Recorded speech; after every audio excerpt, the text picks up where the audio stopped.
बाबा जी की प्यारी सात संगत जी, राधा स्वामी जी। सात संगत जी, आज की वीडियो बहुत ही खास होने वाली है जी। बेनती है वीडियो को आखिर तक सुने जी, और पसंद आए तो चैनल को सब्सक्राइब करके ऑल नोटिफिकेशन बेल जरूर प्रेस करें जी, ताकि हमारी आने वाली वीडियो आप तक पहुंच सके जी। सात संगत जी, अक्सर ये हमारा सवाल होता है। लगभग बाबा जी के हर सवाल जवाब प्रोग्राम में कोई ना कोई ये सवाल जरूर पूछता है। जब भी हम भजन सिमरन पर बैठते हैं तो मन बाहर को भाग जाता है। ऐसा ही होता है ना सबके साथ। जब गुरु के चरण पकड़ते हैं और कि नींद आनी शुरू हो जाती है जी, ये मन भागना शुरू कर देता है जी। वह चीजें याद आने लगती हैं जो हम भूल चुके होते हैं। कई दिनों से कभी कोई चीज रखकर भूल गए हैं, और जैसे ही भजन सिमरन पर बैठते हैं या नाम जपने के लिए बैठते हैं, वे एकदम से याद आ जाएगी कि अमुक चीज कहाँ रखी है। सात संगत जी, एक बार ऐसे ही सवाल लेकर कुछ गुरुमुख प्रेमी बड़े महाराज जी के पास पहुंचे और ये कहने लगे, हे सतगुरु जी, एक सवाल है। आप हमेशा कहते हो कि नित नियम करो, भजन सिमरन में मन लगाओ, पर जब भी भजन सिमरन में बैठते हैं तो मन बाहर को दौड़ता है। हे सतगुरु, क्या करें? नाम सिमरन करें या उस समय छोड़ दें? तो उस समय बड़े महाराज जी ने बड़े ही प्यार से समझाया कि आप सबने घोड़ा तो देखा ही होगा। सब गुरुमुखों ने कहा, हाँ देखा है। तब बड़े महाराज जी कहने लगे, बहुत अच्छा। अब विचार करो कि जब घोड़ा बीमार हो जाता है तो डॉक्टर उसे दवाई खिलाने आता है, पर घोड़ा दवाई नहीं खाता है, क्योंकि उसे नहीं पता कि उसे दवाई क्यों खिलाई जा रही है। लेकिन उसे ठीक करने के लिए दवाई खिलानी बहुत जरूरी है। पर वह घोड़ा सोचता है कि मुझसे जबरदस्ती क्यों कर रहे हैं। घोड़ा भागने की कोशिश भी करता है। फिर 3-4 लोग पकड़कर उसे जमीन पर लिटा देते हैं और उसके मुंह में जबरदस्ती दवाई डाल देते हैं। फिर बड़े महाराज जी ने आगे समझाया कि ठीक इसी तरह ये मन रूपी घोड़ा भी है जो कि बीमार है। इसे काम, क्रोध, लोभ, मोह और अहंकार जैसी बीमारियां लगी हुई हैं, और नाम इसकी दवाई है। जैसे ही नाम जपने बैठते हैं, ये घोड़ा रूपी मन भागने की कोशिश करता है कि मैं नहीं खाऊंगा दवाई, यानी कि नाम का सिमरन नहीं करूंगा। और अगर जबरदस्ती करो तो और भागता है। सात संगत जी, कई लोग मिल जाएंगे जो आपको ये कहते हैं कि मन नहीं लगता, वो तो नाम सिमरन छोड़ ही देते हैं। लेकिन बड़े महाराज जी समझाते हैं कि हर बार मन रूपी घोड़ा नाम जपने नहीं बैठता, भागता है। उसे जबरदस्ती बैठाओ, क्योंकि नाम की दवाई इसके भीतर जाएगी और इसे रस आएगा तो एक दिन ऐसा आएगा जब ये टिककर बैठ जाएगा, यानी कि इसकी तबीयत ठीक हो जाएगी और सारी बीमारियां दूर हो जाएंगी। जब ये टिक जाएगा और इसके मन में टिकाव आना शुरू हो गया, नाम में मन लगना शुरू हो गया, रस आना शुरू हो गया, समझ जाओ मालिक की अपार कृपा हो गई है उस पर। ये उसका इशारा है कि अंदर की मैल धीरे धीरे खत्म हो रही है। सात संगत जी, बड़े भागी हैं वे लोग जिनका नाम में मन लगता है। और उनके चरणों में बंदना है। लेकिन जिनका मन नहीं लगता है तो वो भी जबरदस्ती बैठते हैं। संगत जी, दो प्रकार के सत्संगी लोग होते हैं। एक जिनका नाम जपने में मन नहीं लगता, और दूसरे वह जिनकी लिप मालिक के साथ जुड़ गई है। उनके लिए तो कोई मुश्किल नहीं है। मुश्किल तो उनके लिए है जिनका मन नहीं जुड़ता, तो फिर उसको दृढ़ करके बैठना ही चाहिए। दृढ़ कैसा, इसे महापुरुष कुछ इस तरह समझाते हैं कि नाम के साथ लिप जोड़ना कोई आसान बात नहीं है। बड़े बिरले होते हैं वे जन जिनका मन नाम के साथ जुड़ जाता है। महापुरुषों ने अपने वचनों में दो बातें बहुत ही खास बतलाई हैं। पहली बात कि रोग क्या है, फिर बताया कि दवा क्या है। रोग बताया गया है परमात्मा को भूलना, इससे बड़ा कोई रोग ही नहीं है। और उसकी दवाई बताई नाम का जाप करना या पूर्ण संत की संगत जो परमात्मा को नहीं भूलते हैं। वाणी में तो यहाँ तक कहा गया है कि इंसान की बेसिक जरूरतें हैं खाना पीना, इनके बिना कोई इंसान रह ही नहीं सकता। गुरु की वाणी कहती है जो नाम का सिमरन नहीं करता और बिना नाम जपे भोजन करते हैं, उनका भोजन खाना सफल नहीं है। ये वाणी कहती है मैं नहीं। और जो नाम जपते हैं उनके बारे में कहते हैं कि जो नाम जपते हैं उनका खाया हुआ, उनका पहनना हुआ, उनका राजभोग हुआ, सब सफल है।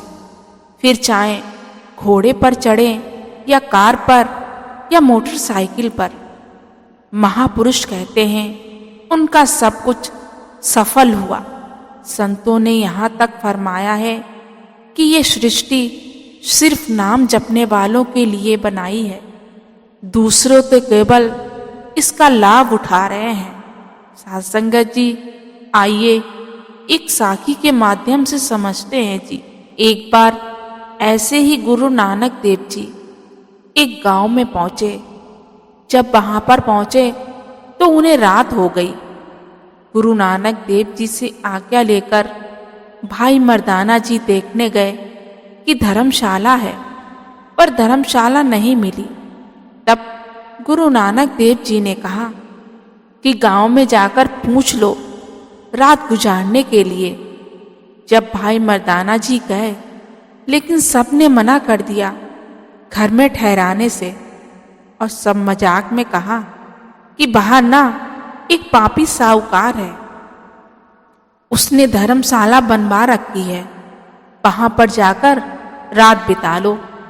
तब गुरु नानक जी और भाई मर्दाना जी जब वहां पर पहुंचे तो देखकर हैरान हुए कि कुटिया है, वह भी टूटी फूटी, और उसमें एक कोढ़ी बैठा हुआ है जिसे कुष्ठ रोग है। कोढ़ बहुत भयंकर बीमारी होती है, इतनी बदबू आती है कि कोई वहां पर बैठ नहीं सकता, और जो उसे छू ले तो उसे भी ये रोग लग जाता है, क्योंकि ये छुआछूत की बीमारी होती है।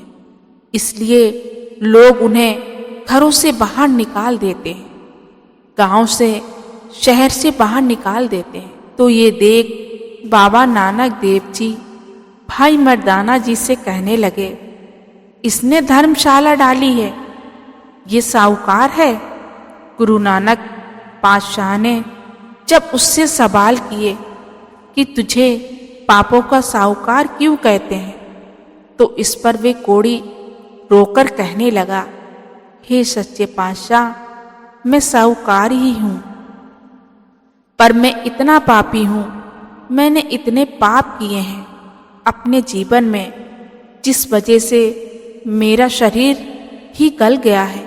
इसलिए गांव वाले मेरा मजाक उड़ाते हैं और पापों का साहूकार कहने लगे। फिर साहूकार कहने लगा, हे सच्चे पातशाह, अब ये दर्द बर्दाश्त नहीं होता, ना ही ये तकलीफ बर्दाश्त होती है। कृपा करो कि मुझे मौत आ जाए। साथ संगत जी, जब गुरु नानक पातशाह ने मेहर की नज़र से उसे देखा और वे जो वचन कहे वे समझने वाली बात है। गुरु नानक देव जी ने उस कोढ़ी से कहा कि अगर तूने वह बात मान ली जो मैं तुझे बताऊं, तो यहाँ पर धर्मशाला भी बनेगी और तेरा शरीर भी निरोग हो जाएगा। और जो लोग आज तेरा मजाक उड़ा रहे हैं वे तेरे वचन सुनने के लिए तरसेंगे, क्योंकि तेरे वचन सुनकर उनके भीतर का कोढ़ दूर हो जाएगा। तो वे कोढ़ी हाथ जोड़कर कहने लगा कि ऐसा कौन सा काम है जिसके करने से ये सब ठीक हो जाएगा, तो मैं उसे जरूर करूँगा। तब सद्गुरु बाबा नानक देव जी ने फिर उसे नाम की बख्शिश की और उस कोढ़ी ने नाम का सिमरन जपना शुरू किया और धीरे धीरे उसका शरीर ठीक हो गया। संगत जी, गुरु नानक देव जी ने उस कोढ़ी की तो काया ही पलट कर दी थी। जो लोग साहूकार को पापों का साहूकार कहते थे, आज वे ही लोग उसे संत कहने लगे, यानी बाबा नानक ने उसे संत ही बना दिया। और ये सब नाम सिमरन के प्रभाव से हुआ कि उसके वचन सुनने के लिए सारा गांव इकट्ठा होने लगा, क्योंकि नाम सिमरन के प्रभाव से जब वे सत्संग में बोलता था तो लोगों को अपने भीतर से शांति मिलती थी, जिससे मन शांत हो जाता। गुरु नानक देव जी ने जो वचन किए थे कि तेरे वचनों से लोगों के मन का कोढ़ दूर होंगे, तो वो वचन सच हुए। साथ संगत जी, इस साखी का सार यही है कि इसी तरह हमारे मन को भी कोढ़ लगा हुआ है। वासनाओं का, तृष्णा का, निंदा करने का ये आग हर इंसान के मन में लगी हुई है। संगत जी, ये बहुत बड़ा रोग है कि जैसे सामने वाले की दुकान चल रही है, ईर्ष्या है कि वे हमसे आगे निकल गया है, जल रहे हैं, ये सब ईर्ष्या की भावना रखते हैं। और जिसे लग जाए ये बीमारी, चैन नहीं आता। बड़े महाराज जी कहने लगे, जब हम नाम का सिमरन करेंगे तो मन शांत हो जाएगा, जैसे मन शांत हुआ साहूकार का और नाम सिमरन से उसे पापों के साहूकार से संत बना गया। उसके वचनों से लोगों के मन को ठंडक पड़ने लगी।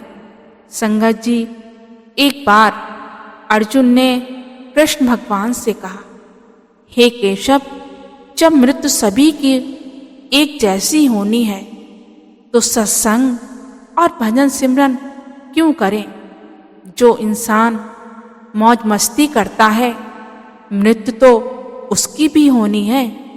इस पर भगवान कृष्ण ने अर्जुन को समझाते हुए कहते हैं, हे पार्थ, बिल्ली जब चूहे को पकड़ती है तो दांतों से पकड़कर खा जाती है, लेकिन उन्हीं दांतों से अपने बच्चे को पकड़ती है तो उसे मारती नहीं है, बल्कि बहुत नाजुक तरीके से एक जगह से दूसरी जगह पहुंचा देती है।